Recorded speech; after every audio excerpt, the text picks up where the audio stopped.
264장 찬송입니다. 264장.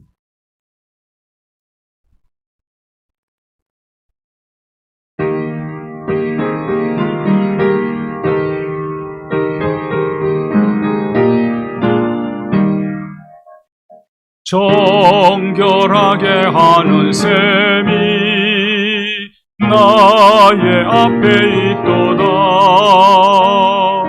성령께서 권고하심 죄 씻으라 하시네. 찬양하리 찬양하리 죽임 당한 어린 양 주께 영광 돌리어라. 우리 죄를 씻어주셨네. 나의 가는 길이 좁고 내 뜻대로 안 돼도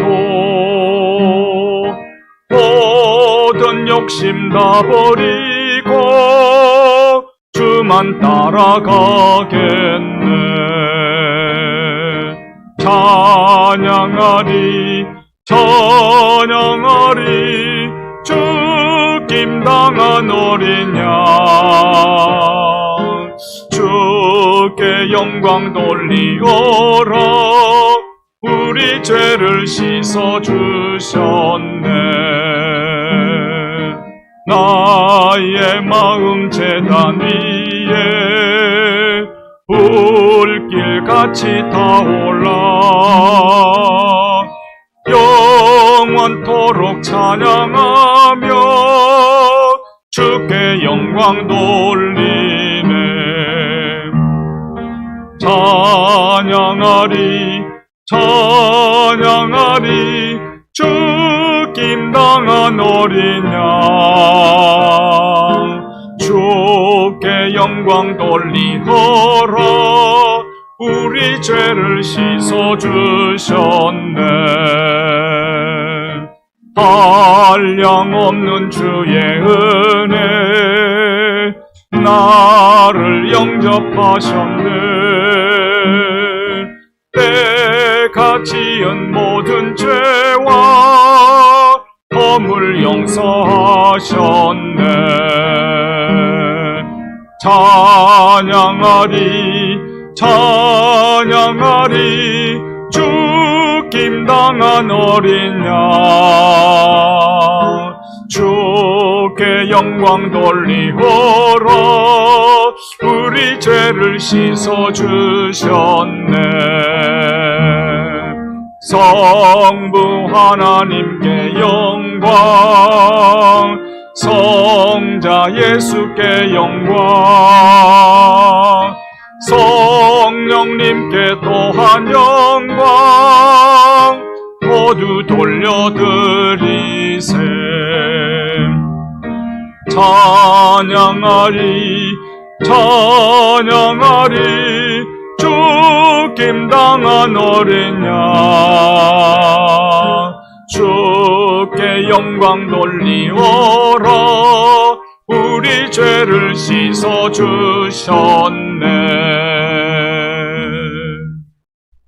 257장 찬송.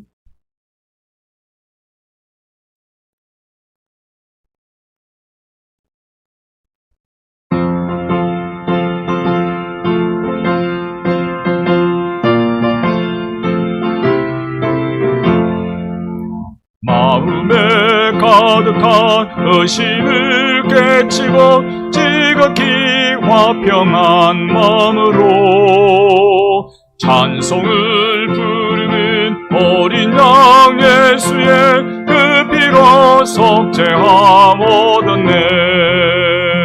속죄함 속죄함 주 예수 내 죄를 속했네. 할렐루야 소리를 합하여 함께 찬송하세.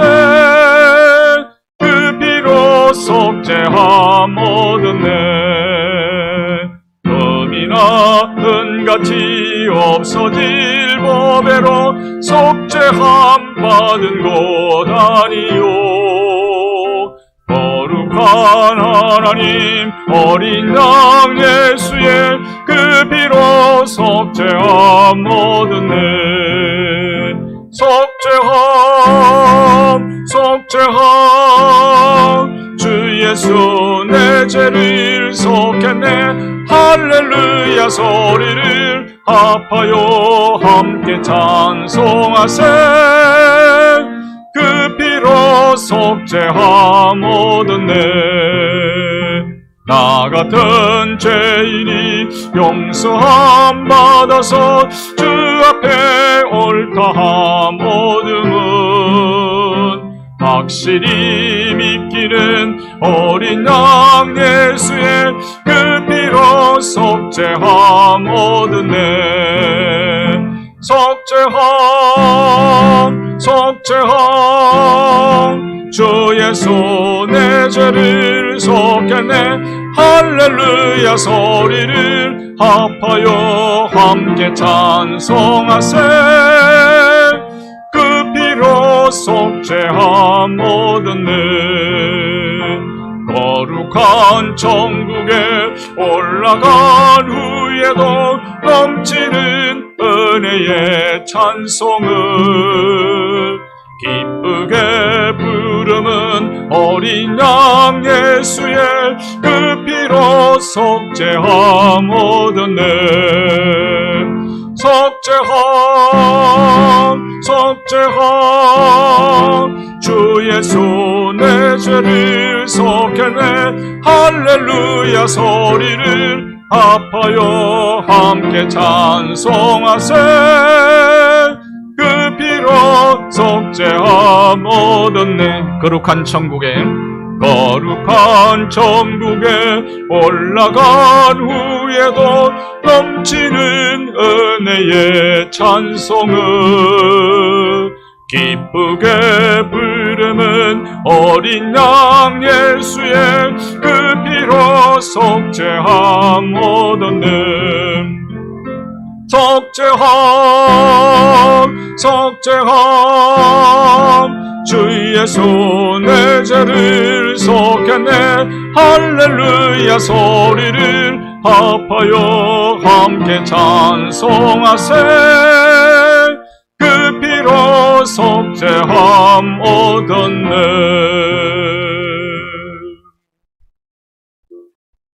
342장 찬송.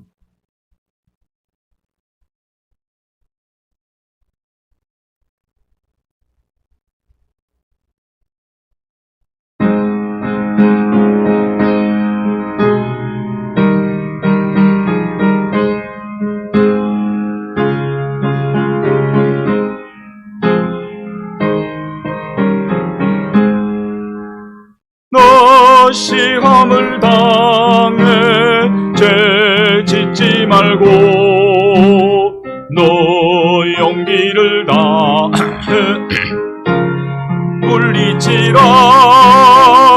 너 시험을 이겨 새 힘을 얻고 주 예수를 믿어 늘 승리하라. 우리 구주의 힘과 그의 위로를 빌라. 주님 내 편에 서서 항상 도우시리. 내 친구를 삼가 잘 선택하고 너 혼행을 삼가 늘 조심하라. 너 열심을 다해 늘 충성하고 온 정성을 다해 주 봉사하라. 우리 구주의 힘과 그의 위로를 빌라. 주님 내 편에 서서 항상 도우시리. 잘 이기는 자는 상 받으리니 너 낙심치 말고 늘 전진하라. 너의 구세주 예수 힘 주시리니 주 예수를 늘 승리하라. 우리 구주의 힘과 그의 위로를 빌라. 주님 내 편에 서서 항상 도우시리. 잘 이기는 자는 상 받으리니 너 낙심치 말고 늘 전진하라. 내 구세주 예수 힘 주시리니 주 예수를 믿어 늘 승리하라. 우리 구주의 힘과 그의 위로를 빌라. 주님 내 편에 서서 항상 도우시리.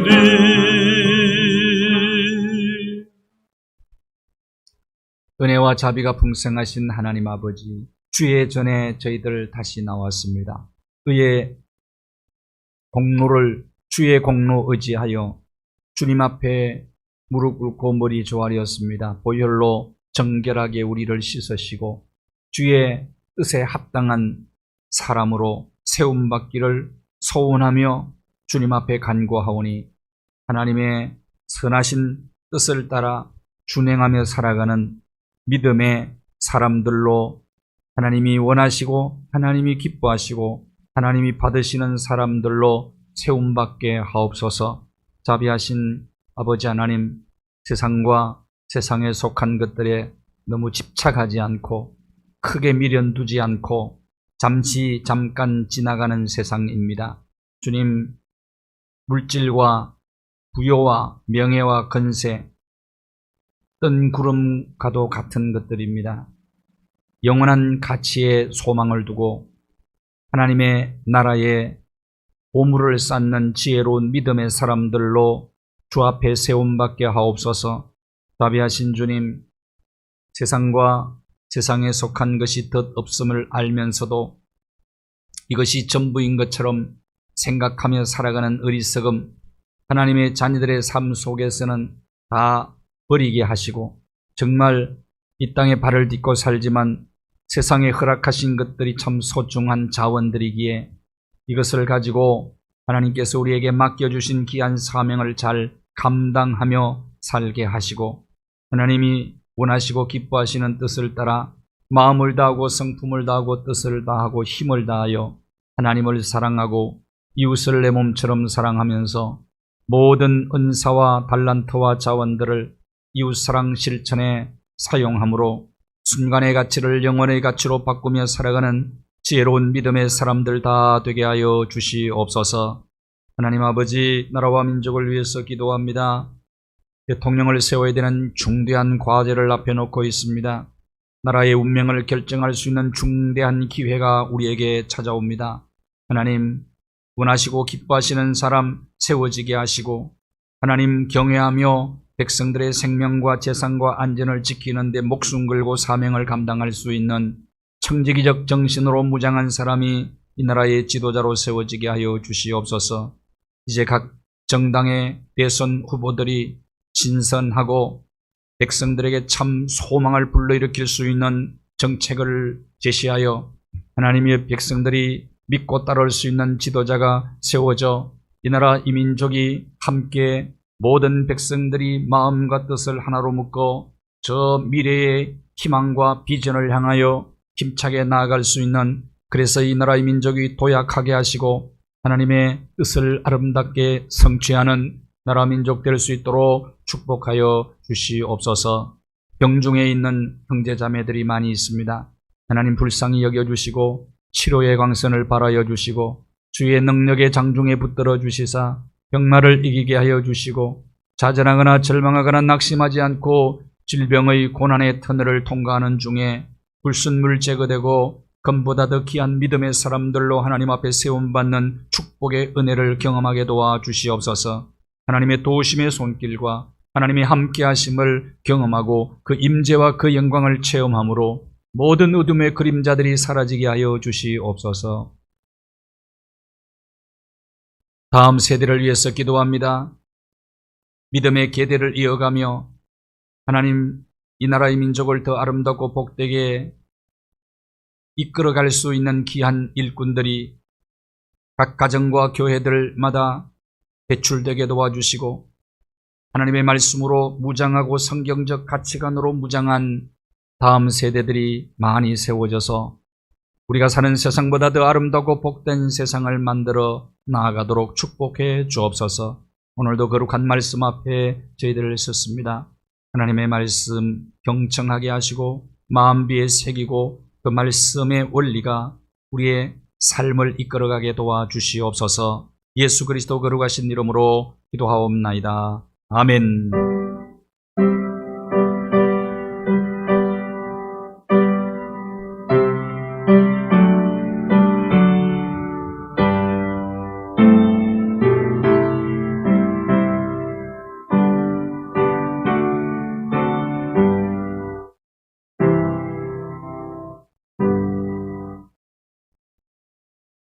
이 시간 우리에게 주실 하나님의 말씀입니다. 요한 1서 2장 1절에서 5절까지의 말씀입니다.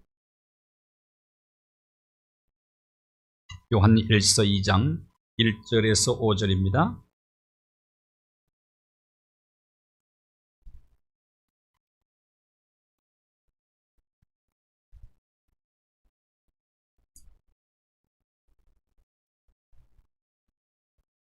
하나님 말씀을 함께 봉독합니다. 나의 자녀들아, 내가 이것을 너희에게 쓰면 너희로 죄를 범하지 않게 하려 함이라. 만일 누가 죄를 범하여도 아버지 앞에서 우리에게 대언자가 있으니 곧 의로우신 예수 그리스도시라. 그는 우리 죄를 위한 화목제물이니 우리만 위할 뿐 아니요 온 세상의 죄를 위하심이라. 우리가 그의 계명을 지키면 이로써 우리가 그를 아는 줄로 알 것이요 그를 아노라 하고 그의 계명을 지키지 아니하는 자는 거짓말하는 자요 진리가 그 속에 있지 아니하되 누구든지 그의 말씀을 지키는 자는 하나님의 사랑이 참으로 그 속에서 온전하게 되었나니 이로써 우리가 그의 안에 있는 줄을 아노라. 아멘.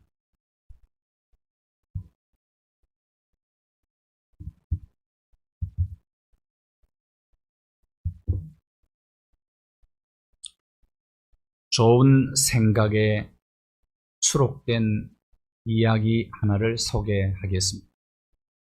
북을 치며 사는 고수가 있었습니다. 아들을 데리고 축제에 참여를 했어요. 모인 자리에서 북을 쳐주고 돈을 벌었습니다. 저녁 무렵에 아들과 함께 집으로 돌아오는 길에 인적이 드문 숲풀에 이르자 아들에게 말을 했습니다. 숲속에 도적이 있을지도 모르니 사람이 많다고 느끼면 우리를 해치지 않을 거다.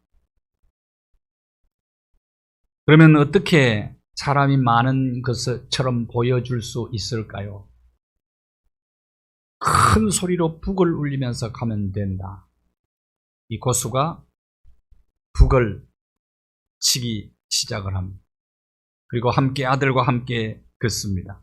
예상대로 숲속에 숨어있던 도적들이 이것은 보통 북소리가 아니다. 왕과 귀족들의 행차이구나. 저들에게 우리가 발각되면 우리는 다 죽게 될 것이다. 그래서 도둑들이 달아나게 됩니다. 그 도둑이 달아난 뒷모습을 본 아들이 아버지의 북을 빼앗아서 마구 치기 시작을 합니다. 그러자 아들에게 이렇게 말합니다. 그럼 도적이 우리가 누구인지 알아차릴 거다. 그러면 위험하다. 왕의 행차처럼 위엄 있게 북을 울려야지. 왕의 행차처럼 위엄 있게 북을 울려야지. 아들은 아버지의 말을 귀담아 듣지 않았습니다. 결국은 북소리를 이상하게 여긴 도적들이 왕의 행차가 아닌 줄 눈치를 채고 돌아와서 축제에서 부자가 번 돈을 다 빼앗아가 버리고 말았다 하는 이야기. 자, 하나님의 자녀. 우리는 하나님의 자녀들이다. 우리는 하나님의 왕자다. 우리는 하나님의 왕자요 하나님의 공주들이다. 그렇다면 왕자처럼 북을 추며 인생을 살라는 것입니다. 요한 1서가 바로 이것을 우리에게 보여줍니다. 하나님의 자녀들 또는 하나님의 사람들은 왕자처럼 살아야 된다는, 위엄 있게 살아야 된다는, 요즘으로 말하면 폼나게 살아야 된다. 그냥 사는 존재들이 결코 아니라는 겁니다. 내 마음대로 북을 쳐서는 안 되는 겁니다. 왕족처럼, 왕자처럼 위엄 있게, 품위 있게 북을 칠 줄 알아야 된다는. 요한 1서의 주제입니다. 자, 하나님의 자녀들, 하나님의 사람들을 위해서 기록된 책이 요한 1서거든요. 요한 1서 5장 13절 말씀을 보시면 내가 하나님의 아들을 믿는 너희에게 이것을 쓰는 것은, 이것은 하나님의 자녀들에게 쓴 글이고 하나님의 아들의 이름을 믿는 너희가 하나님의 사람들이고 하나님의 자녀들이다. 그런데 왜 이 글을 쓰느냐? 너희 속에 영생이 있음을 알게 하려고 이것을 쓴다. 하나님의 자녀들 속에는 그냥 영원한 생명을, 어떤 생명이라고 그랬어요? 조에라는 생명입니다. 영원히 존재하는 생명. 우리 육신의 생명은 비오스라고 그러죠? 비오스, 바이오. 이것은 한계가 있어요. 유통기한이 있다고 말이에요. 정해진 시간이 있어요. 영생은 정해진 시간이 없는 생명이죠. 그걸 조회라고 얘기하는데, 이 생명의 소중함, 이 생명이 하나님의 사람들 속에, 하나님의 자녀들 속에 있음을 알리려고 요한 1서를 쓴 것입니다. 그래서 그 생명이 너무 소중하다는 거예요. 이 생명을 가진 자가 하나님의 사람이다. 이 생명을 가진 자가 하나님의 자녀다. 그러면 자녀답게 살라는 거예요. 자녀답게. 하나님의 사람, 하나님의 자녀들에게는 구원의 확신이 있습니다. 하나님의 자녀들에게는 하나님 아버지에 대한 확고한 믿음이 있어요. 또 영생에 대한 확신이 있어요. 그리고 이들에게는 자연스럽게 하나님 아버지를 믿는 믿음이 있습니다. 이게 하나님의 사람이죠. 하나님의 자녀들이죠. 요한 1서에 안다라는 단어가 39번 나옵니다. 안다. 아주 중요한 단어죠. 짧은 요한 1서 5장인데 39번이나 이 단어가 등장을 하는 겁니다. 여기 요한 1서에서 안다는 단어, 특별히 성경에서 안다는 단어는 머리로 아는 걸 얘기를 하지 않습니다. 머리로 알 뿐만 아니라 경험적으로 아는 거예요. 체험적으로, 경험적으로. 하나님을 인격 대 인격으로 만나서 하나님을 그 인격의 만남을 통해서 아는 것, 이것을 말하는 겁니다. 마태복음 7장 23절에 인격적 관계가 맺혀지지 않는 사람들을 보고 예수님이 직접 하신 말씀이죠. 내가 너희를 도무지 알지 못한다. 나더러 주여 주여 하는 자마다 다 천국에 들어갈 것이 아니라 그 아래 다 영생 얻는 것이 아니고 정말 하나님과 인격적 교제가 이루어지는 사람. 그래서 진짜 아는 사람 말이죠. 그래서 하나님이 볼 때 우리를 안다고 말하는 사람. 하나님과의 인격적 교제와 경험적 하나님과의 소통이 이루어진 사람을 얘기하는 겁니다. 그런 사람이 바로 천국을 소유하고 그런 사람이 영생을 얻게 된다. 예수님이 직접 하신 말씀이죠. 그러면 하나님을 아는 자의 삶의 특징 세 가지가 있어요. 하나님을 아는 자의 삶의 특징 세 가지가 있어요. 제일 먼저 하나님의 말씀에 순종하고자 하는 마음의 소원이 있어요. 하나님의 자녀의 이게 특징이라고 말할 수 있어요. 이걸 영적 태도인데 마음 깊은 곳에 하나님의 말씀을 따라 살고 싶어하는, 하나님의 말씀에 순종하고 싶어하는 뜨거운 열정과 소원이 있어요. 2장 3절에서 5절을 보시면 우리가 그의 계명을 지키면 우리가 그를 아는 줄 알 것이요. 즉 하나님과 인격적 교제가, 하나님을 경험적으로 아는 것이 뭐라고요? 하나님의 말씀을 지켜 행하는 거예요. 그래서 하나님과 인격적 교제를 위해서 그 하나님의 사람들의 마음 깊은 곳에는 그 말씀 앞에 순종하고자 하는 소원이 있어요. 뜨거운 소원이 있습니다.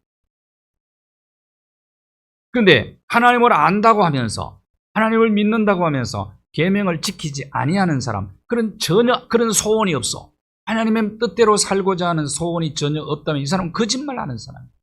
절대로 그 속에는 진리가 없다는 것. 진리가 있을 수가 없다. 그의 말씀을 5절을 보시면 그의 말씀을 지키는 자, 그의 말씀, 그 속에 하나님의 말씀을 순종하고자 하는 강렬한 소원이 있는 그 사람은 하나님의 말씀을 통해서 온전하게 된다. 그럴 때 이로써 우리가 그의 안에 있는 줄을 아노라. 그가 바로 하나님 안에 있는 사람이다. 하나님과 인격적 교제를 나누며 사는 사람이다. 여기 지킨다는 단어가 나오죠? 지킨다, 지키는 자. 이게 뭐냐면 보물을 간직하듯이 그 말입니다. 하나님의 말씀을, 보물을 간직하고 보물을 보관하듯이 소중하게 여기고 그 하나님의 말씀에 순종하고자 하는 깊은 마음속에 소원이 일어나는 사람입니다. 이것이 하나님의 자녀들의 특징의 첫 번째예요. 구원받은 사람의 마음속에는 하나님의 말씀에 순종하고자 하는 소원이 있다 이거죠. 그래서 절대로 하나님의 말씀을 가볍게 대하지 않습니다. 다윗이 실수를 많이 했죠. 크게 했죠. 그렇지만 하나님의 말씀에 대한 태도는 잃지 않습니다. 그래서 사실은 말씀 때문에 회개하고, 나단 선지자를 통해서 주신 말씀이죠. 그것 때문에 회개하고 그 다음에 그 이후에는 절대로 같은 실수를 반복하지 않습니다. 왜? 말씀을 향한 태도가 좋았기 때문에. 하나님 말씀에 순종하고자 하는 강렬한 소원이 다윗 속에 있었단 말이에요. 그래서 범사에 하나님 말씀을 따라 뜻을 묻는 삶을 살아요. 다윗이 블레셋에 망명 갔다가 온 이후에 그때부터는 하나부터 10가지 근본적인 것에서부터 지엽적인 것까지 범사에 하나님의 뜻을 물어보고, 범사. 다윗 속에는 하나님 말씀 순종하고자 하는 강렬한 소원이 그 속에 있었다. 이 태도가 굉장히 중요해요. 성경에 믿지 않는 자들을 뭐라고 얘기하는? 불순종의 아들들이라고 얘기해요. 불순종의 아들들은, 믿지 않는 자들은 그렇다. 믿지 않는 자들 속에는 하나님의 말씀에 대한 순종하고자 하는 갈망이 눈꼽만큼도 없다는 거죠. 그래서 이들은 불순종의 아들. 우리가 100% 하나님 말씀에 순종할 수는 없죠.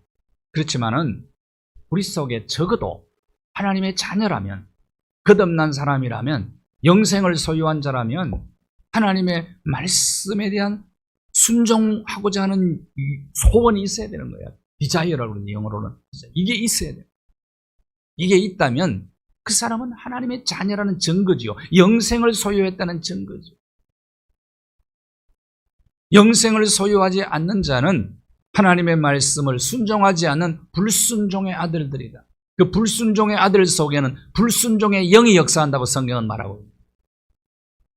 순종할 수가 없어요.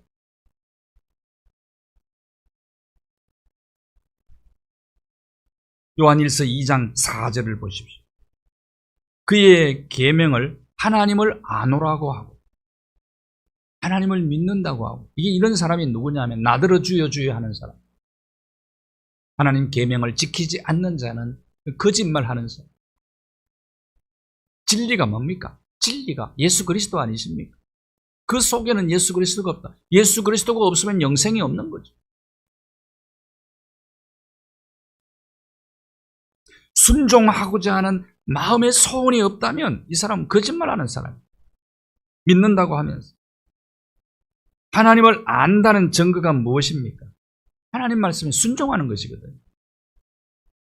그러니까 그걸 통해서 하나님과 교제가 이루어지는 거죠. 인격적 교제가.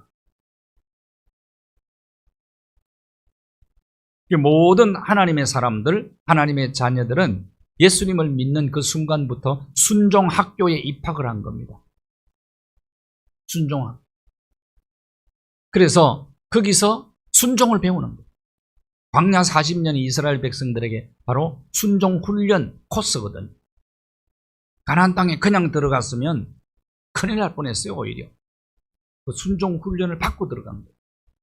광야 제2세대. 불순종하다가 광야에서 1세대들은 다 죽었어요. 다. 그 역할.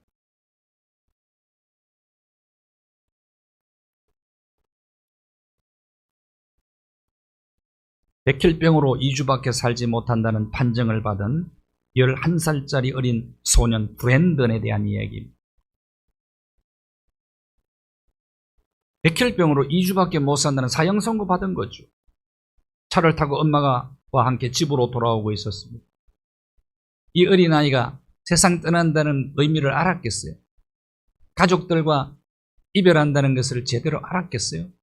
철부지 아닙니까? 엄마가 브랜던에게 이런 질문을 던집니다. 남은 시간 동안 하고 싶은 소원을 말해보라고. 가장 던지기 어려운 질문 아니겠어요?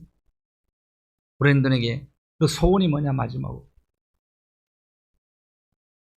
그때 브랜던의 눈에 노숙자들의 캠프가 보였습니다. 그것을 본 브랜던의 입에서 마지막 한 가지 소원은 저 사람들 모두에게 샌드위치를 만들어주고 싶어요. 천사 같은 이 말을 듣고 많은 사람들이 마음 아파합니다. 인터넷에 이 아이의 소원이 쫙 퍼졌어요. 미국 전역으로 퍼졌습니다. 그래서 많은 사람들이 눈물을 흘리면서 눈시울을 적시면서 도와줘요. 대형마트가 이것을 알고 식자재를 공급을 해주고 또 브랜던에게 기부금을 많이 보냅니다. 작은 천사의 마지막 소원을 이루기 위해서 수많은 도움의 손길들이 이어지게 된 겁니다. 브랜던의 샌드위치가 순식간에 미국 전역으로 퍼지기 시작해서 2주 동안에 3,500명의 노숙자들이 브랜던의 샌드위치를 받게 됐죠. 마지막 인터뷰가 끝난 다음에 노숙자들에게 이 샌드위치가 전달되었다는 것을 알고 브랜던이 너무나 행복해했다는 거예요. 이렇게 얘기합니다. 예, 마지막 말이에요. 참 행복한 순간이었습니다. 숨이 멈추는 순간까지 저는 행복할 것 같아. 그리고 마지막 이 브랜던이 남긴 마지막 말입니다. 비록 어려운 상황이 오더라도 꿈을 잃지 마십시오. 제 소원이 결국은 이루어졌잖아요. 브랜던의 마음속에 있는 그 소원이 하나님의 뜻에 순종하고 싶은 소원 아니겠어요? 하나님의 자녀들에게는 이 소원이 반드시 있다는, 이게 있어야 된다는 거예요. 만일에 이런 하나님 말씀에 순종하고자 하는 소망이 없다면 이것은 바로 하나님을 아노라 하고 계명을 안 지키는 자라는 거예요. 이 사람은 거짓말하는 사람이다. 하나님 아는 게 아니라는 거예요. 그래서 요한 1세는 안다는 단어를 그렇게 표현을 하고 있는 거예요. 아주 뜻깊은 단어지요, 이게. 하나님의 자녀들의 특징 첫 번째가 순종하고자 하는, 말씀에 순종하고자 하는 마음 깊은 곳에 소원이 있다는 거예요. 그건 증거입니다. 하나님을 아는 증거. 그 다음에 두 번째, 말씀을 소원만 가지고 있으면 안 된다는 거예요. 그 다음에는 말씀을 실천하는, 실행하는 하나님. 6절을 보십시오. 그의 안에 산다고 하는 자는 그가 행하시는 대로 자기도 행할지니라. 자, 말씀 실천이 뭐라고 표현했냐면 예수님처럼 사는 거예요. 그는 예수님을 얘기하는 거예요. 그가 행하신 대로 자기도 행할지니라. 하나님의 자녀는 어떤 사람입니까? 신의 성품에 참여한 자입니다. 신의 성품. 그러니까 하나님의 자녀들 속에는 예수님처럼 살고자 하는 그런 소원이 있는데 소원으로 그치지 않고 그것을 실천하는 사람이다. 예수님을 한번 생각해 보십시오. 예수님이 어떻게 사셨습니까? 예수님의 어린 시절 갈릴리 가나에서 예수님은 자라셨어요. 그런데 예수님은 누가복음에 보면 철저히 부모님에게 순종하며 자랐다. 아버지 일찍 세상을 떠나서 육신의 아버지 요셉이 어린 동생들 부양하며 어머니 모시고 소년 가장으로 사셨어요. 그리고 청년 시절부터 예수님은 갈릴리를 선교본부로 정하고 사명에 충실한, 마지막에는 예루살렘의 십자가지로 올라가서 십자가 지신 분 아닙니까? 예수님은 정말 사람을 사랑했어요. 예수님처럼 우리도 그렇게 살는 거예요. 사도 바울이요, 고린도전서 11장 1절에 이렇게 얘기합니다. 내가 그리스도를 본받는 자 된 것 같이 너희는 나를 본받는 자가 되라. 우리의 모델, 첫 번째 모델이 예수님이세요. 그 다음에 제2의 모델은 누구냐? 사도 바울입니다. 그러면 우리는 제3의 모델이 돼요. 제3. 그래서 다른 사람들이 우리 보고 우리를 좀 닮고 싶어. 예수님 따라 사는 그 삶의 제3의 모델이 돼야 된단 말이에요. 1모델은 예수님, 2모델은 사도 바울, 그 다음에 우리는 제3의 모델이 돼야 돼요. 빌립보 4장 9절을 한번 보십시오. 빌립보 교인들에게, 바울이에게 내게 배우고 받고 듣고 본 바를 행하라. 제2 모델을 보고 제3의 모델이 되라 이 말이에요. 예수님처럼 사는 모델. 1907년 24살의 나이에 인도 선교사로 가셨던 미국 감리교회 소속 스테리 존스 선교사님. 이 선교사님이 인도의 간디와 대화한 것을 자서전 순례자의 노래에 수록을 합니다. 1919년 간디와 만남의 자리에서 이 스테리 존스 선교사님이 이렇게 질문을 해요. 선교사님, 인도에 기독교가 뿌리를 내리기 위해서 어떻게 해야 된다고 생각합니까? 라는 질문을 해요. 간디가 이렇게 얘기합니다. 4가지를 나는 당신에게 제안하고 싶습니다. 기독교를 인도에 뿌리 내리게 하기 위해서는 4가지 제안을 합니다. 라고 간디가 이렇게 얘기합니다. 당신의 선교사들을 포함해서 모든 그리스도인들이 예수 그리스도처럼 살도록 하십시오. 이게 첫 번째 제안이. 두 번째 제안이 당신네 종교의 가르침을 실천하십시오. 그 가르침의 품위를 떨어뜨리지 말라. 저하시키지 않도록 하십시오. 예수 그리스도의 가르침의 품위를 떨어뜨리지 말라. 오늘날 교회가 이게 지금 신뢰가 다 떨어져 버렸어요. 지금 지난주에 한교연 모임을 가졌어요. 631. 각 교단 대표자들이 한 450명 정도 모였는데 거기에 정치 지도자들 다 왔습니다. 각 양당 대표 국회의원들이 한 40명 정도 왔어요. 뭐 정치 장관도 오고 뭐 다 왔어.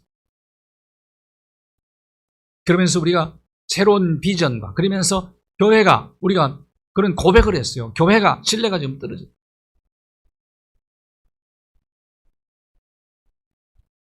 품위가 떨어졌다는 거예요. 품위가. 주님의 가르치심의 품위를 저하시켜버려요. 이게 회복되는 것이 중요하다. 그래서 미래의 비전을 발표했어요. 세 번째, 간디가 얘기했어요. 사랑을 강조하고 그것을 추진력으로 삼으십시오. 삶의 동력으로 삼으라는 거예요. 사랑이야말로 기독교의 중심이기 때문에. 마지막, 네 번째, 타 종교들을 보다 호의적으로 공부하고. 기독교가 아주 독선적이라는 얘기를 많이 듣거든. 그 종교들 속에 선한 것들을 찾아내고 사람들에게 보다 호의적으로 다가가십시오 하고 얘기를 했어요. 깊이 새겨들어야 될 얘기라고 저는 생각합니다.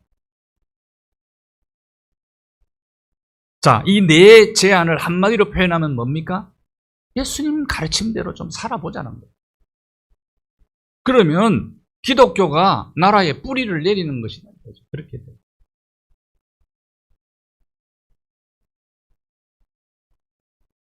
이것이 하나님의 자녀의 특징이라는 거예요.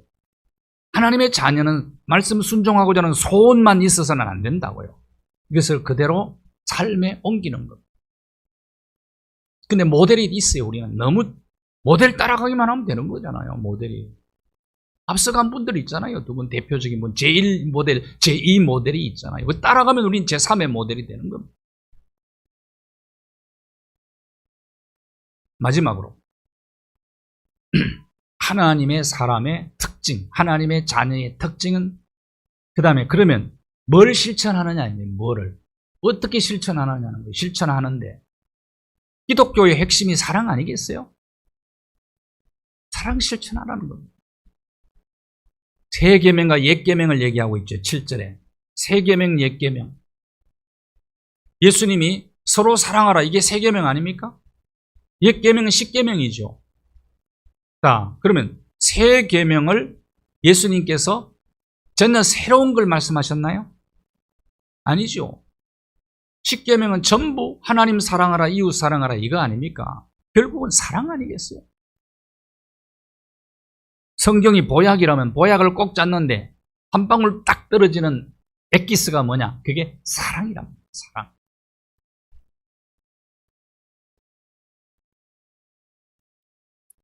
마가복음 12장 29절 31절에 예수님께서 첫째는 이것이니 첫째 계명이 하나님을 사랑해. 둘째는 이것이니 이웃을 내 자신처럼 사랑해.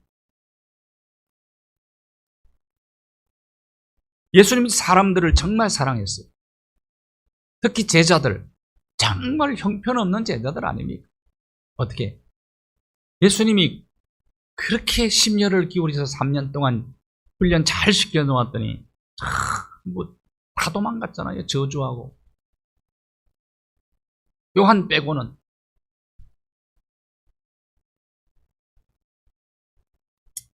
근데 예수님은 요한복음 13장에도 보면요. 자기 사람을 사랑하되 끝까지 사랑. 예수님 사랑 변함이 없어요. 성실하신 그 사랑 때문에 우리가 구원받은 거예요.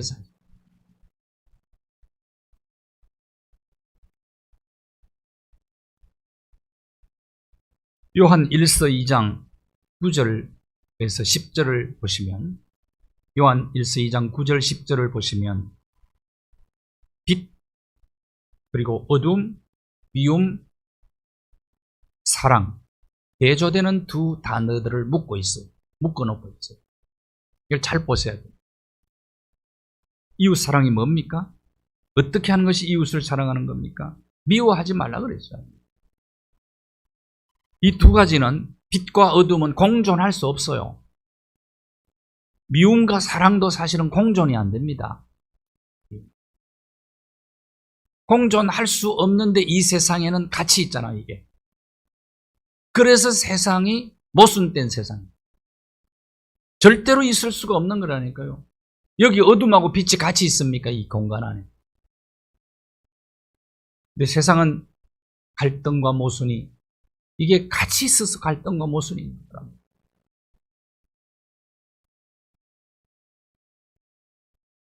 요한일서 2장 11절도 보십시오. 또 형제 미워하는 것을 언급합니다. 형제를 미워하는 자는 어둠에 있는 거예요.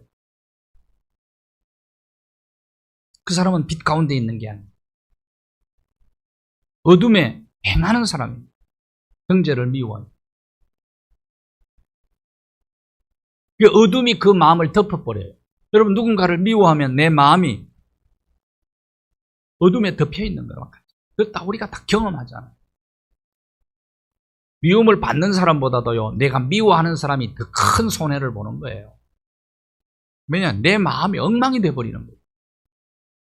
그리고 미워하면 눈도 가려져 버려요. 눈도.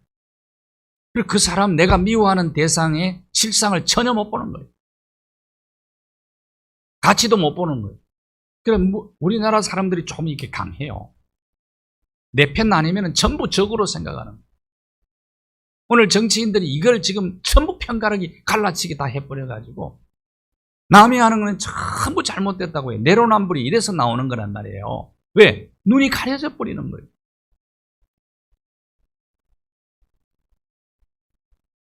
정치인들의 모습을 보면서 우리가 욕하잖아요. 나도 누군가를 미워하면 나도 그렇단 말이에요. 그 사람하고 똑같아요. 왜냐하면 어둠이 그 마음을 덮어버리고 눈을 가려버리기 때문에 어둠 속에 있는, 여러분, 어둠 속에 있으면 그 사람의 길을 제대로 갈 수 있습니까? 눈이 가려졌는데. 그래서 방황하는 거예요. 방황. 우리는 빛 가운데서 사는 게 뭡니까? 사랑하는 거예요. 사랑하면 내 마음에 빛이 가득 차는 거예요. 내 마음이 밝아지는 거예요.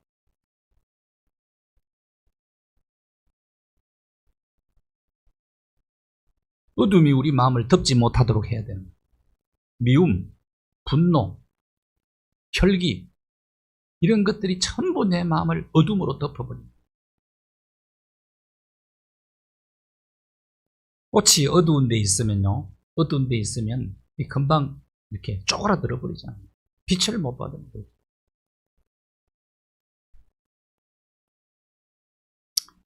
동굴 물 속에서 자라는 그 물고기들은 눈이 멀어버립니다. 석탄광에서 석탄을 나르는 나귀들, 옛날에 나귀들이 석탄광 속에, 어둠 속에 있어서 눈이 멀어버립니다. 어둠은 바로 그런 겁니다. 내 마음을 그냥 덮어버리면 어둠이, 내 눈을 가려버리면 영적으로 우리는 장님이 돼버립니다. 분별력을 전혀 잃어버립니다. 결국은 사랑이 뭐냐면 사랑. 이웃사랑 실천하라.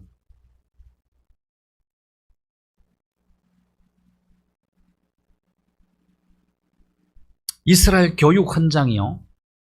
교육 헌장이 하나님을 사랑해라, 이웃사랑을 실천해라. 이게 교육 헌장입니다. 신명기 6장 4절 이하에 이스라엘의 교육 헌장이 나옵니다. 마음을 다하고 스스로하고 성품을 하나님 사랑하라. 그 교육 헌장을 가지고 이스라엘은 교육을 시키잖아요. 지금까지 계속. 그래서 이스라엘은 아이들에게 부자되라고 가르칩니다. 그래서 그냥 부자가 아니고 선한 부자가 되어라. 네가 왜 부자가 되어야 되는지를 가르치는 거예요. 그것은 이웃사랑을 실천하기 위해서 네가 부자가 되는 거예요. 그래서 지금도 가장 큰 기부의 손은 유대인들입니다.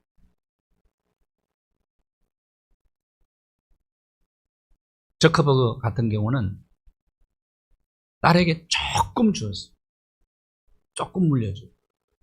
그 다른 대부분이 기부를 해버렸잖아요. 기부를 하면서 딸에게 한 말이, 나는 너에게 아름다운 세상을 물려주는 거야. 어쨌든 말, 아름다운 세상을 너한테 물려줘. 유대인들의 교육의 결과입니다. 교육의 힘이 가장 커요. 그래서 선한 부자들이 계속 나오잖아요. 목적은 이웃사랑 실천.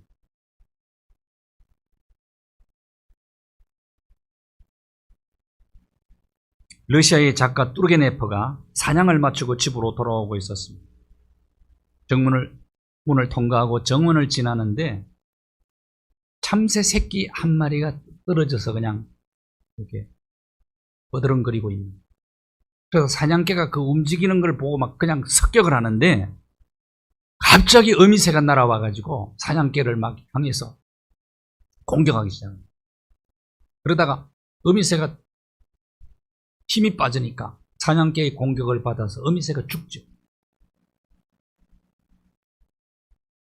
그 참새를 보고 뚜르게네프가 큰 충격을 받습니다. 저 작은 새의 용기가 어디서 나왔을까? 그래서 그 좋아하던 사냥을 포기를 합니다. 뚜르게네프가 포기를 하고 사냥 갈 때마다 어미새가 자꾸 생각이 나는 거예요. 포기를 하고 소설을 씁니다. 참새라는 소설을 씁니다. 위대한 작품을 만듭니다. 그 하나님께서 동물과 사람의 어미에게 본능적 사랑을 주었다. 그래서 그 모든 것보다 어머니의 사랑이 강하다고 이 참새라는 작품 속에 소개를 합니다. 어머니의 사랑이 강합니다. 사랑의 힘이다. 하나님은 사랑이시라. 요한 1서가 하나님 4장 8절에 하나님은 사랑이시라. 사람을 사랑해서 독생자를 희생시키면서 사랑하시는 하나님의 그 사랑. 독생자 십자가 지고 돌아가실 때 하늘이 깜깜해졌잖아요. 깜깜해진 하늘은 하나님 아버지의 마음을 보여주는 거랍니다. 패션 오브 크라이스트를 보면은 영화가 시작되면서 하늘에서 물이 툭툭 떨어지죠. 그것은 하나님의 눈물이었다. 하나님은 이처럼 우리를 사랑하시는 거죠. 하나님은 사랑이시죠. 우리는 하나님의 자녀들이에요. 하나님 DNA를 받은 자들이랍니다. 그렇다면 그 하나님을 뜻이 담겨져 있는 그 하나님의 말씀을 순종하고자 하는 뜨거운 소원이 우리 속에 있어요. 소원만 가지면 안 돼요. 우리가 예수 그리스도에서 가르치신 그것대로 실천해야 돼요. 그것은 구체적으로 어떻게 해야 되느냐? 하나님을 사랑하고 특별히 이웃을 사랑합니다. 이것이 하나님 아는 증거입니다. 감사합니다. 하나님의 말씀 순종하고자 하는 뜨거운 열망이 우리 마음 깊은 곳에 그 소원이 일어나게 도와주시고, 하나님 예수님께서 우리에게 가르쳐 주신 대로 예수님이 사셨던 것처럼 우리도 살게 하시고, 그래서 우리가 제3의 모델이 되어서 많은 사람들을 예수 그리스도의 가르침대로 실천하는 행렬에 참여시키게 하시고, 이웃 사랑을 구체적으로 실천함으로 하나님의 사랑을 세상에 널리 확산시켜 나가는 우리 모두가 되게 하여 주옵소서. 이것이 하나님을 아는 증거임을, 내가 하나님과 동행하고 하나님과 인격적 교제를 나누며 사는 사람의 증거를 세상 속에 보여주며 살아가는 우리의 생애가 되게 하여 주옵소서. 예수 그리스도의 이름으로 기도하옵나이다. 아멘. 220장 찬송.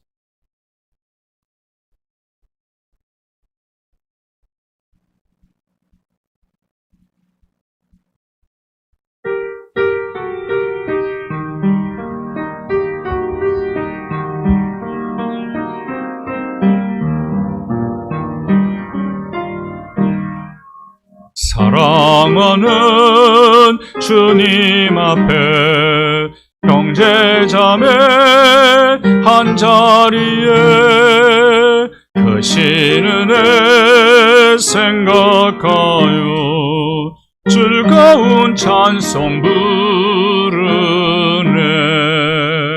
내 주 예수 본을 받아 모든 사람 내 몸같이 환난 근심 위로하고 진심으로 사랑하세.